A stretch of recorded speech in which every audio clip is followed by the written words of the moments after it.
Olá, meus amores, bem-vindos a mais uma aula, né? Hoje nós vamos fazer a correção do exercício, né, da aula anterior, da página 76, e vamos dar continuidade às demais páginas, né? Então, na página 76, nós vimos uma atividade que envolvia, né, a transformação da fração em uma porcentagem equivalente. Então, a gente ia transformar a fração na forma percentual, né? Então, na letra A, vocês tinham aí a fração 3/5. E vocês teriam que achar a porcentagem, né? A partir desta fração. Então, como eu expliquei a vocês na aula anterior, para a gente encontrar a porcentagem de uma fração, a gente precisa chegar numa fração centesimal, ou seja, uma fração com denominador 100. Dessa forma, para a gente chegar, a gente precisa multiplicar o numerador e o denominador pelo mesmo número, até a gente chegar numa fração centesimal que representa a porcentagem. Então, eu vou mostrar aqui a vocês, né, o passo a passo desse cálculo. Muitos já me enviaram a foto, já vi que muitos acertaram, fiquei muito feliz. Mas vamos aí para a correção. Então, a primeira questão, né, era para vocês encontrarem a partir da fração 3/5. Então, você iria repetir na frente, no retângulo de resposta, a fração 3/5, né? Então, repetia ela e você ia ver um número que multiplicado por 3 e por 10 chegasse numa fração centesimal ou mais próximo de uma fração centesimal. Então, aqui seria o número 10, né? Seria um chute maior. Então, por exemplo, 3 vezes 10, 30. 5 vezes 10, 50. Então, nós chegamos aí na fração 30/50. Porém, ainda falta para a gente chegar numa fração centesimal, né? Aqui, no denominador. Então, um número, né, que a gente multiplicando pelo 50, que a gente sabe que o 50 é metade de 100, seria o 2. Então, 30 vezes 2, lembrando que tem que sempre o numerador e o denominador ser multiplicado pelo mesmo número. Então, 30 vezes 2, 60. 50 vezes 2, 100. Chegamos numa fração centesimal, que é 60 centésimos, que corresponde a 60%, porque a gente troca o 100 pelo o sinal que representa o 100 na porcentagem. Então, aqui a gente achou 60%. Chegamos na fração 60 centésimos, que corresponde a 60%. Letra B. Na letra B, nós temos a fração 5/25. Então, é o mesmo processo. Então, a gente repetiria, né, a fração na frente e procuraria um número que pudesse multiplicar e chegar numa fração centesimal. No caso aqui, 25, a gente estudou que 25 é a quarta parte de 100. Se a gente pegar R$100, por exemplo, e trocar ele em notas de 25, né, em R$25, por exemplo, em nota de 25 que não existe, né, nota de 25, existe 20. Então, a gente formaria 4 vezes o número 25 dentro do número 100, né? Então, 25 vezes 4, 100. 5 vezes 4, 20.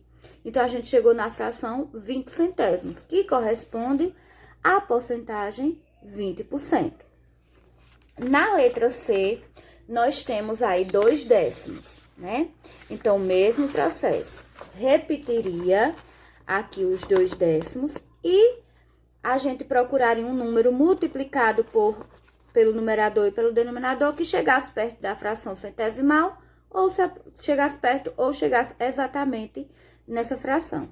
Então, 10, a gente sabe que multiplicando por 10 dá 100. E 2 multiplicando por 10 dá 20. Então, a gente chegou na fração 20 centésimo, que corresponde aí à fração 20%, né? Deixa eu só completar aqui. Então, a gente chega aí na fração, na porcentagem, aliás, 20%. A gente chegou na fração 20 centésimo, que corresponde a 20%. Na letra D, a gente tem aí a fração 12 vinteavos. Então, repete na frente e a gente ia procurar o número que multiplicado por esse chegasse perto de 100 ou exatamente 100. Então, a gente sabe que 20 multiplicado por 5 dá 100. E 12 multiplicado por 5 dá 60. Então, nós chegamos na fração 60 centésimos, né? Que a gente chama de fração centesimal, porque tem denominador 100. Portanto, a porcentagem, 60%. Na última, aliás, na letra E, né? A gente tem 7 cinquentaavos. Então, repete aqui na frente e vai ver, 50 é metade de 100. Então, dá para multiplicar por 2. Então, 7 vezes 2, 14. E 50 vezes 2, 100. Então, nós chegamos na fração 14 centésimos, que corresponde a 14%. Agora, a última questão do número 1, né? A última letra do número 1 é 15 25avos. Então, se repete. Então, como a gente viu anteriormente, 25 é a quarta parte de 100. Então, a gente multiplica por 4, que dá 100. 25 é 1/4 de 100. Então, 25 vezes 4, 100. 15 vezes 4, 60. Chegamos na fração 60 centésimos, que corresponde a 60%. Então, eu fiquei muito feliz que muita gente conseguiu, né, acertar essa questão. E isso quer dizer que compreenderam, né? Na questão 2, vocês iam considerar o inteiro como referência, que é o mesmo inteiro para todas elas, né? E vocês iriam completar o quadradinho aí da questão com o símbolo maior que, menor que ou igual. Então, maior que, eu sempre dou a dica a vocês, que para não confundir, maior que é o que a gente faz com a mão direita, menor que com a mão esquerda. E igual é o sinal que a gente usa na adição, né? O sinal de igualdade nas outras operações. Então, a gente aí tem 20% e 30%. Então, a gente já sabe, pela lógica, que 20% é menor que 30%. Então, o sinal seria o da mão esquerda, que é o menor que. Abaixo, a gente tem 15% e 25%. Então, 15% é menor que 25%. Já no pontinho da frente, a gente tem porcentagem e fração. A gente tem aí 75% e 3/4. Só que a gente viu na aula anterior que 75% seria 25 mais 25 mais 25. Ou seja, 3 partes de 25, que seria 3 partes de 100, né? Que a gente tá considerando aqui o mesmo inteiro, que é o total, o inteiro 100%. Então, 75% seria igual a 3/4, né? Porque 75%, se a gente pegar 100 e dividir em 4 partes, 75% são 3 partes de 4. Então, aí seria o sinal de igualdade.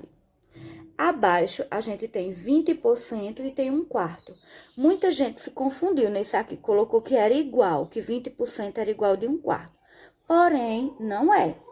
Igual a 1/4 seria 25%, que é como eu disse, se eu pegar 100, dividir em 4 partes, cada parte vai ser 25, ó, 25 mais 25, 50, mais 25, 75, mais 25, 100. Então, aqui 1/4 seria 25, e aqui não tá representando 25%, e sim 20%.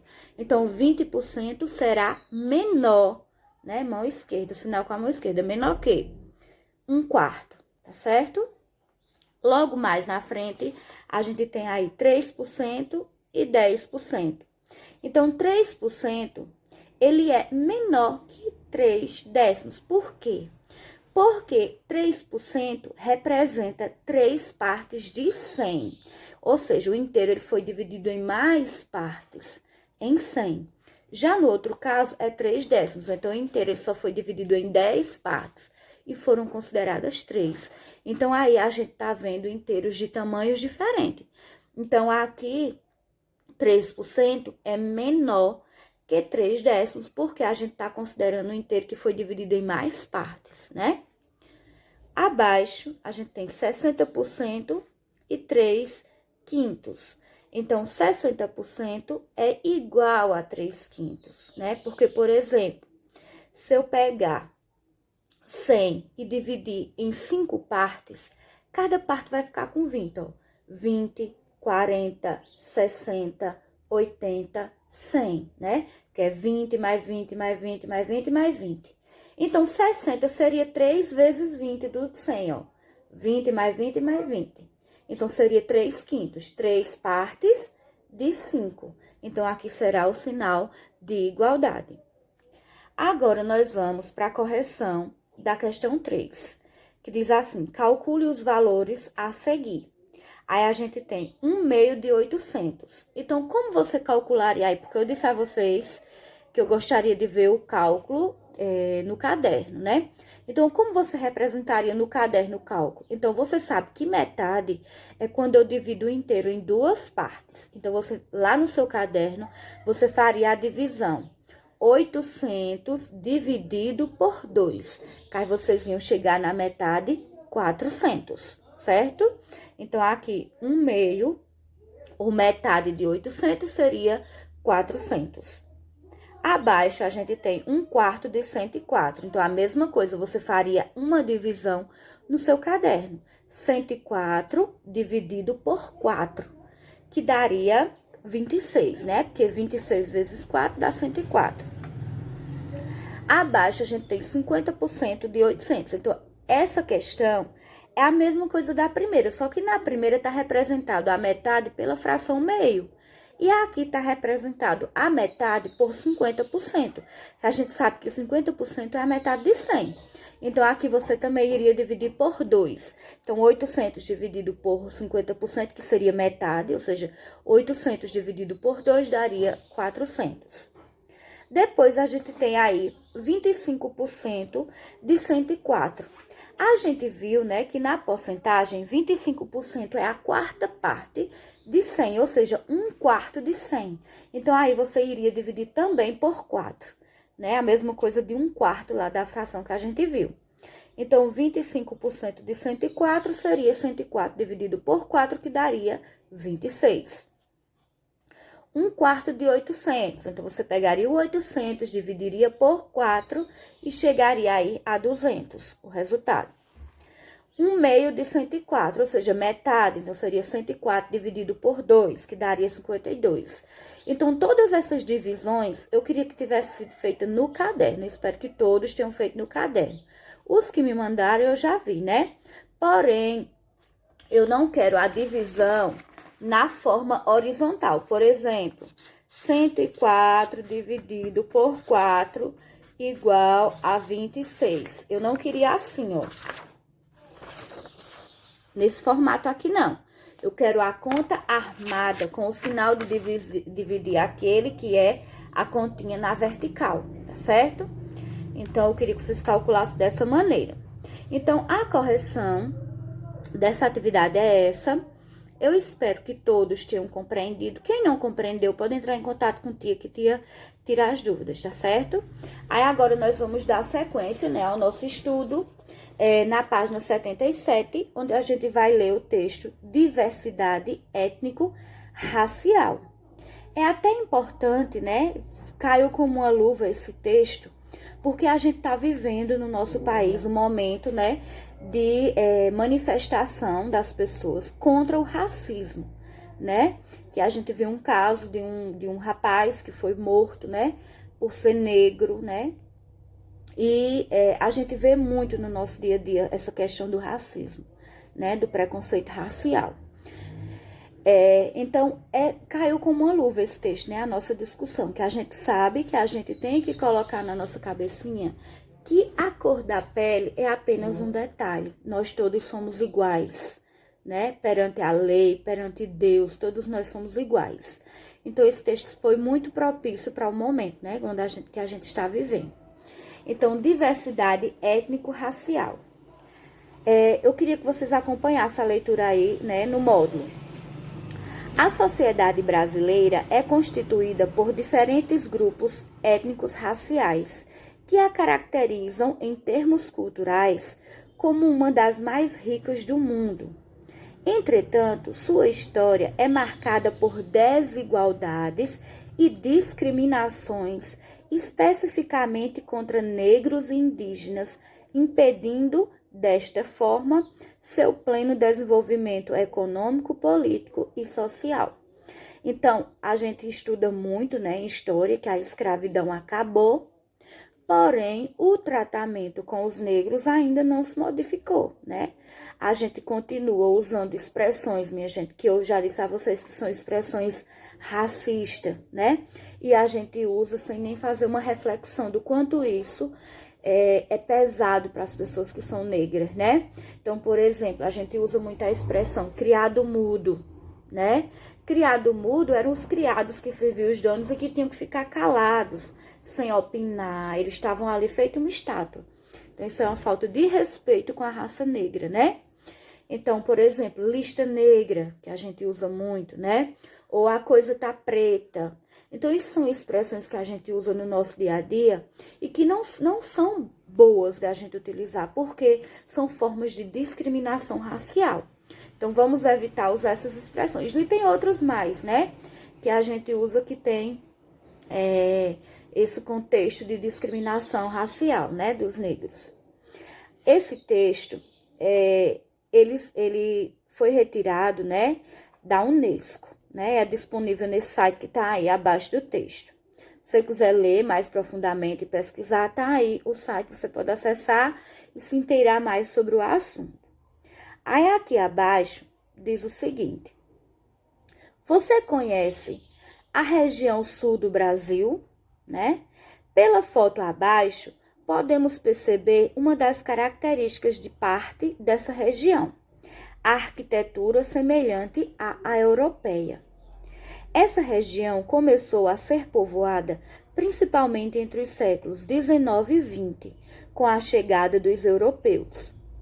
A população era formada inicialmente por indígenas, mas recebeu principalmente alemães, italianos, portugueses, ucranianos, poloneses, russos, entre outros. Portanto, até mesmo nessa região, cuja população se declara majoritariamente branca, retome o texto de abertura, que é o que a gente viu, né? Que a boa parte da população se considera branca, há grande diversidade étnica.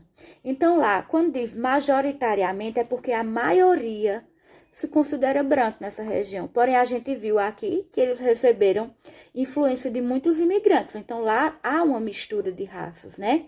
Então, lá não tem como ser a maioria branco, né? Lá há uma mistura. Então, de acordo com a orientação do professor, aqui tem uma sugestão de trabalho em grupo, né? Mas a gente não consegue fazer. Reúna-se com os colegas para resolver a seguinte atividade. Formem pares com 7 grupos étnicos citados anteriormente, como os principais formados da região sul, entre os séculos 19 e 20. Quantos pares são possíveis de formar? Então, aqui você ia fazer, né? Porque lá, ó, recebeu alemão, italiano, ucraniano, então vocês iam formar pares. Por exemplo, um ucraniano casando com o italiano, então ia formar pares. Então, já ia sair um filho de uma mistura dessas duas raças, né? Então, vocês iam fazer isso. Porém, não há possibilidade da gente realizar esse trabalho em grupo, porque vocês tinham que ter mais essa proximidade para pesquisar, né? Para selecionar bem tudo que vocês iam fazer, iam discutir. Então, essa atividade não é viável para o momento. Mas é importante a gente saber que o nosso país é um país que recebeu muitos imigrantes desde lá, né, do descobrimento do nosso país, da chegada dos europeus, né? Então, a gente é um país miscigenado, a gente tem uma mistura de raças. Então, ninguém pode dizer que é totalmente branco, totalmente negro, totalmente... A gente tem um pouquinho de todas essas raças, porque a gente foi gerações que foram se criando a partir da mistura de todos esses imigrantes, dos indígenas que já viviam aqui. Então, nós não podemos nos declarar totalmente, né? Lógico que lá no documento, a gente tem que determinar se a gente é branco, se a gente é pardo, se a gente é mulato, se a gente é negro, se a gente é indígena. Porém, no fundo, nós somos um pouco de tudo, né? Então, nós não podemos ter esse tipo de discriminação com quem tem a pele mais escura, quem tem a pele preta, porque nós também temos uma parte dessa influência, tá certo? Então, vamos continuar. Abaixo, a gente tem aí a cidade turística de Gramado, na região sul do Brasil, tem cultura predominantemente alemã e italiana. Porque, como a gente viu, eles receberam imigração italiana e alemã. Então, muitos se instalaram lá. Então, a arquitetura das casas, né, tem influência europeia. Até a fisionomia das pessoas que moram lá tem uma certa aparência com as pessoas nativas desses países, né? Então, lá sofreu muita influência, tanto da população alemã migrante, como da italiana, tá certo? Por isso que lá a arquitetura das cidades, a cultura, a culinária, tem muita influência italiana e alemã, lá na região sul. Continuando, a gente tem aqui, né, uma revisão de divisão, né? A gente sabe que o módulo, no finalzinho, ele sempre vem com revisões. Então, aqui a gente vai revisar o algoritmo da divisão. E o que seria o algoritmo da divisão? Nada mais é do que a gente armar a continha e fazer o passo a passo do cálculo, né? Então, diz assim, em um país gigante como o Brasil, composto de regiões com características e culturas muito distintas, as locomoções do dia a dia também são muito diversas.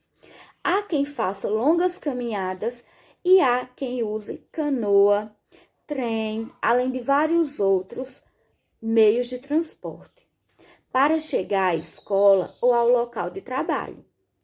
Imagine que uma pessoa precise de 2 ônibus para ir ao local de trabalho, de outros 2 para voltar para casa.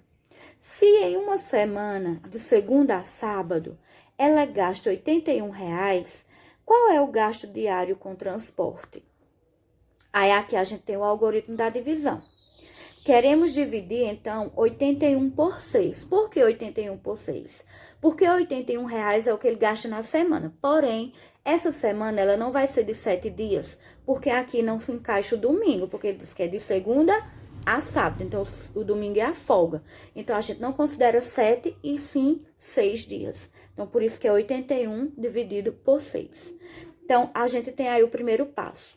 Lembre-se de que começamos sempre pela maior ordem.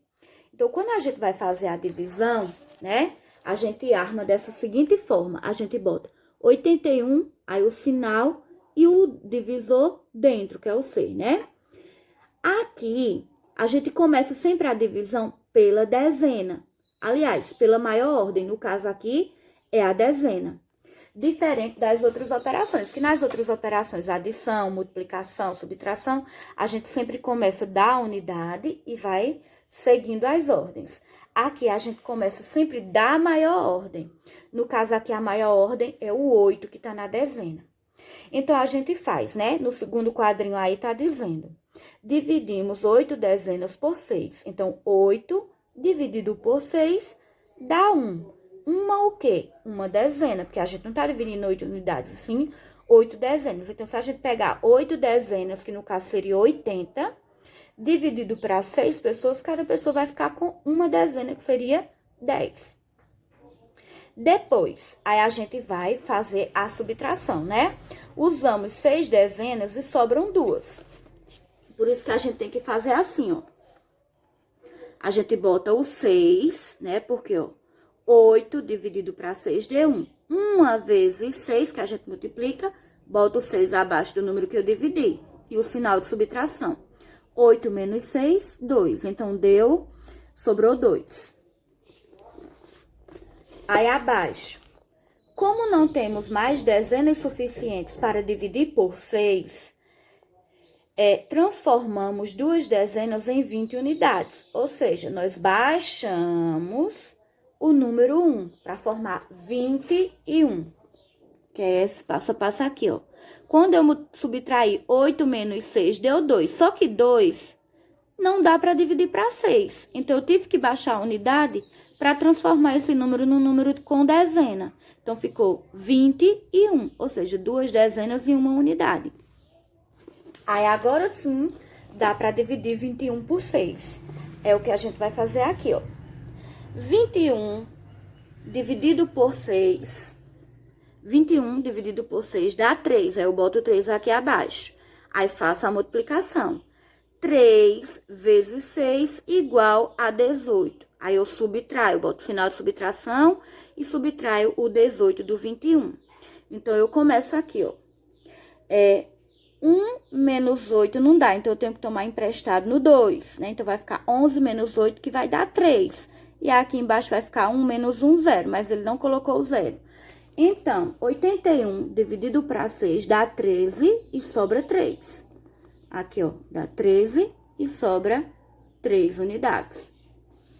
Então, aqui é o algoritmo da divisão, é o passo a passo da divisão.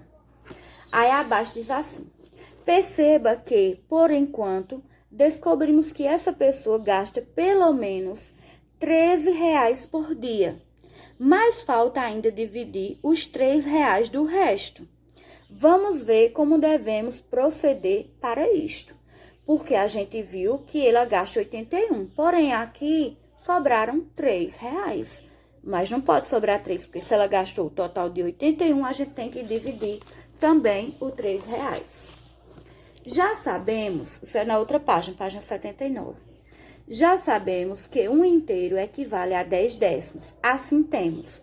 Então, aqui a gente tem, ó, 1 inteiro, que equivale a 10 décimos, ou seja, 10, aqui, ó, 10 grupinhos de 10. Aqui, ó, 1 décimo, 1 décimo, 1 décimo, ou seja, 10 vezes 1 décimo.